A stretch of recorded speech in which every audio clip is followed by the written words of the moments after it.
So I want to share with you that years ago, I was desperately unhappy.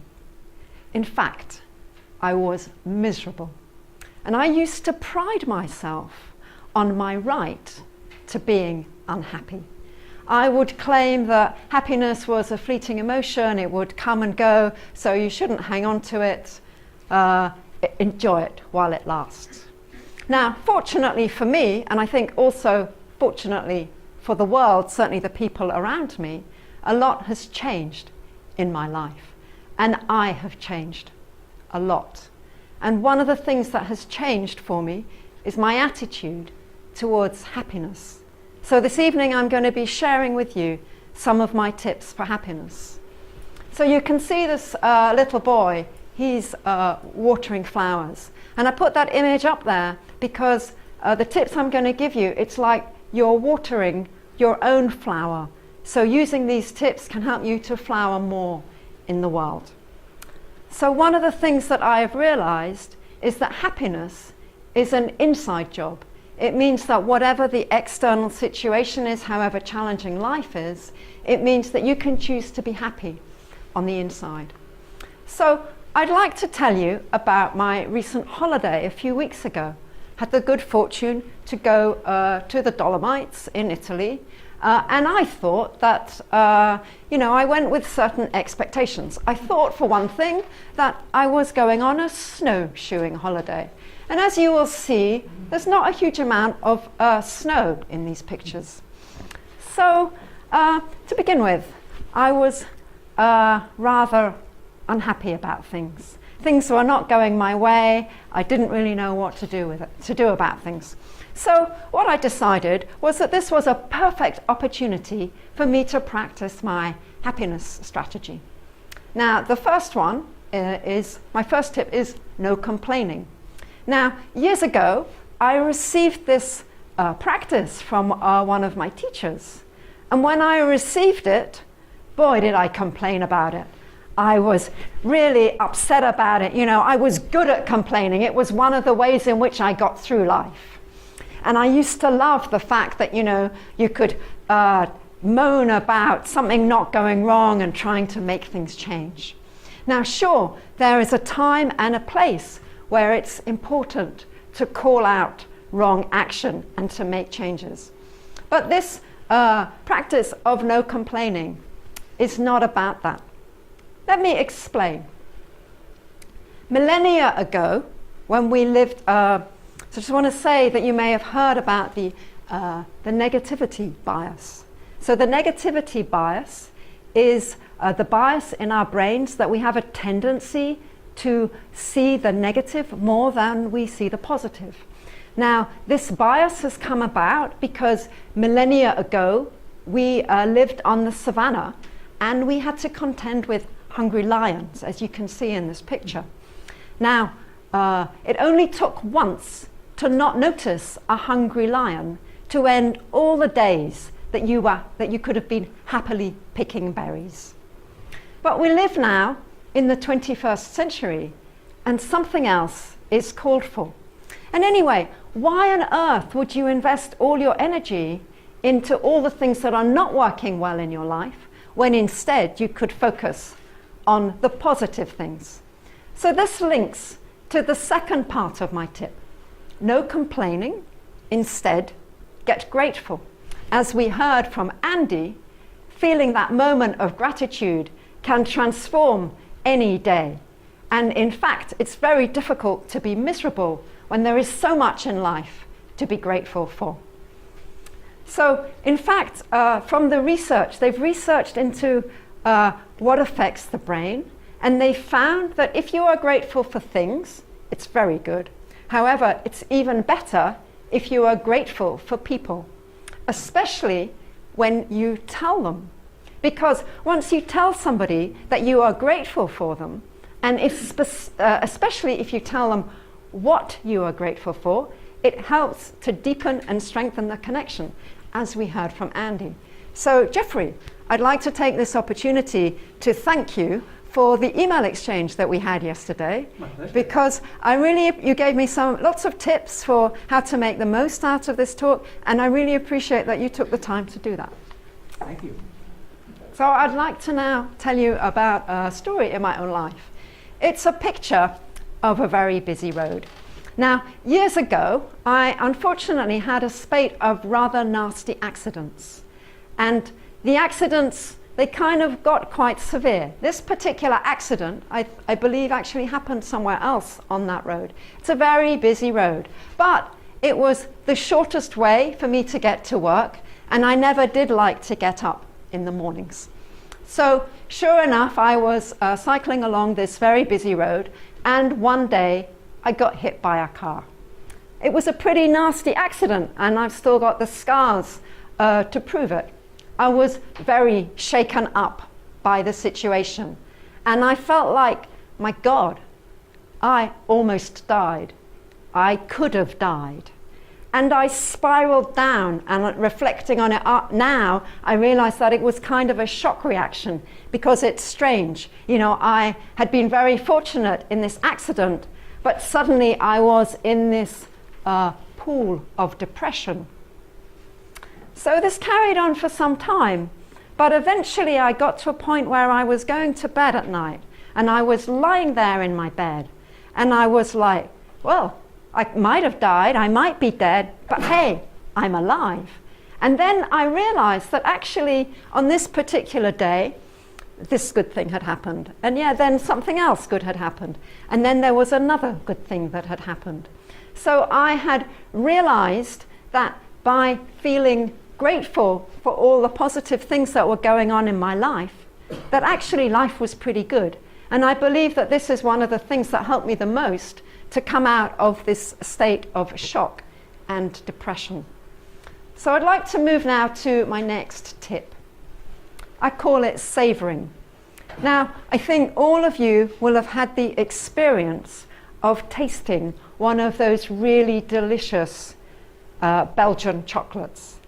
And sometimes we remember that, yeah, this is an opportunity for me to really savour the moment and to let all the tastes mingle in your mouth as you really allow the chocolate to enjoy it for as long as possible.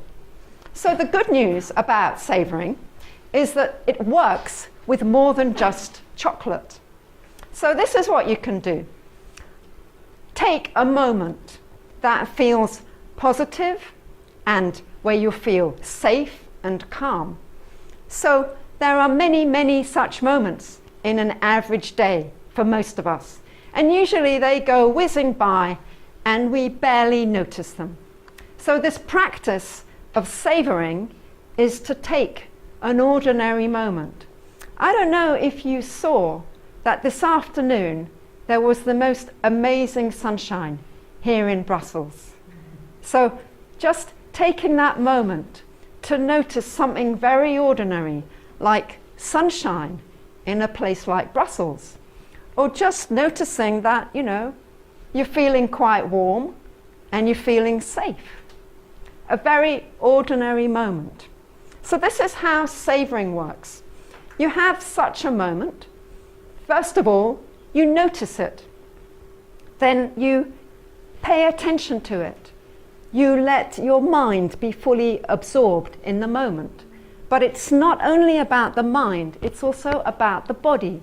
So you notice how your body feels in this very ordinary, everyday moment. And it's as if you are imprinting this moment on your body in a very visceral way. So the second part of savouring happens and is available to you when you're having a tough moment. Maybe you're having a difficult day, or maybe your boss has just asked you to do something, put a lot of work on your desk that you don't really want to do.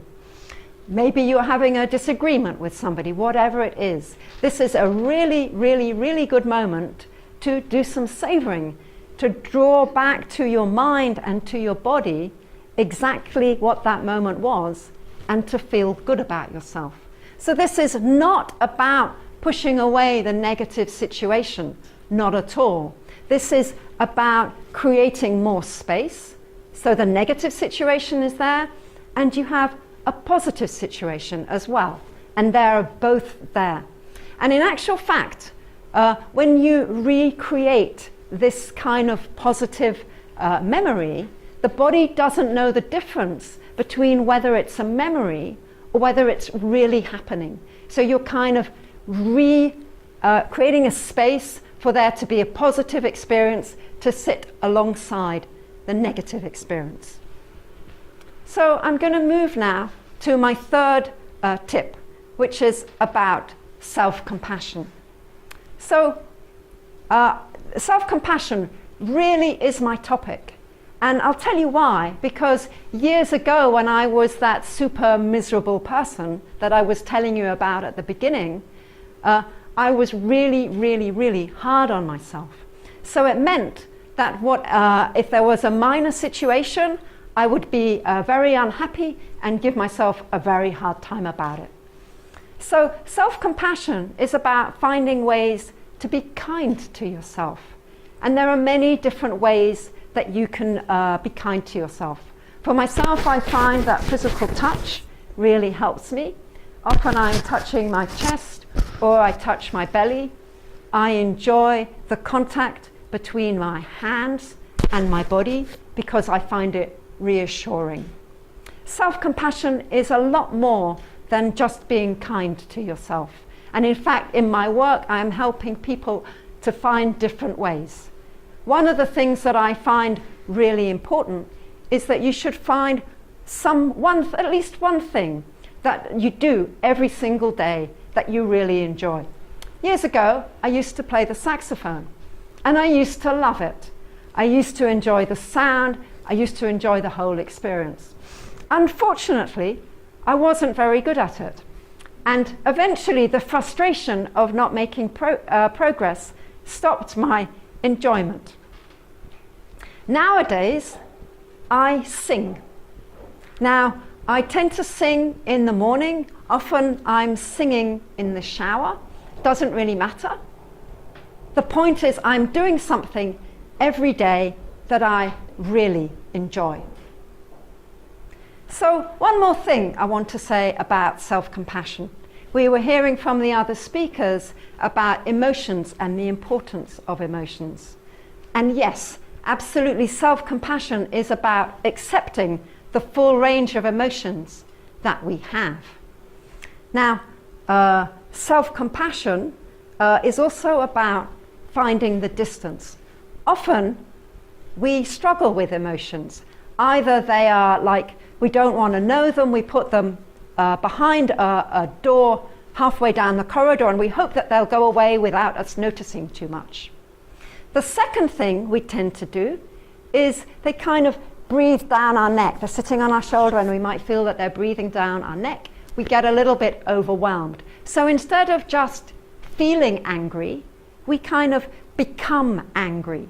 So we become the angry person or the sad person, and they completely take over. So focusing is a method that I use because it really comes in handy in terms of getting the necessary distance between me and my emotions. I'd like to give you an example.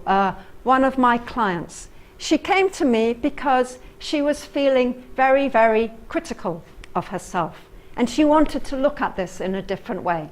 So we started our focusing session, and she really got in contact with how she was feeling and getting into contact with this part that was really critical of herself. And after a minute she said, yeah, but there's another part that's critical of the fact that I'm self-critical. So then she started to get in contact with this part. And then she said, yeah, but there's another part that is critical of this part that is critical of the part that is critical. And it went on. And then she said, I can see an image. I can see all these critical parts. They're in a circle going around the room, and one is biting the tail of the other all the way around. Now, I saw this client last week, and it was like she was a completely different person. She was really calm. And yes, she did feel that there was still definitely the critical voice was still there, but she was making fun of herself. She was joking about it. She had definitely made friends with her inner critic. Now that's what I call self-compassion. So I'd like us all now, I want to come back to, I wanted to tell you a little bit more about my holiday. So at the beginning, I was really super unhappy, and my complainer had a real field day, until I realized that I didn't have to be a victim of my circumstances, and I could do something about it. So I couldn't go snowshoeing because there was no snow, but I could go cross-country skiing because there was artificial snow. Cross-country skiing turned out to be a real blast. I had loads of fun. I met some really, really cool people, and I thoroughly enjoyed myself. So I managed to transform my holiday. There was plenty to be grateful for. There was loads of sunshine and bright blue skies, as you saw the photographs I showed you earlier. And sure, there were a few challenging moments, but I got through those. I remembered to savor them and to find the emotional distance that I was just talking about. So before we end, let's just take a moment or two to do a little bit of savoring. So I'm really going to invite all of you to see if you can find a little moment that happened today where you felt kind of ordinarily calm and happy. Maybe you can just bring it to your mind. You might like to close your eyes, but you might like to just take this particular moment. You're sitting here, and I'm standing in front of you, and actually for me it's a pretty good moment because I've got all of your attention. So maybe just bring this moment to mind that you've found for yourself and see if you can really imprint it on your body. So to sum up, my 3 tips for stocking up on happiness.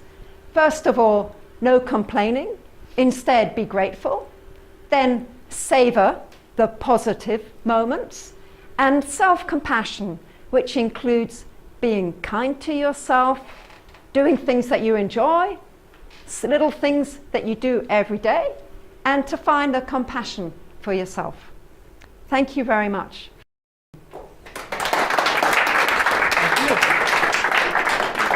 Thank you.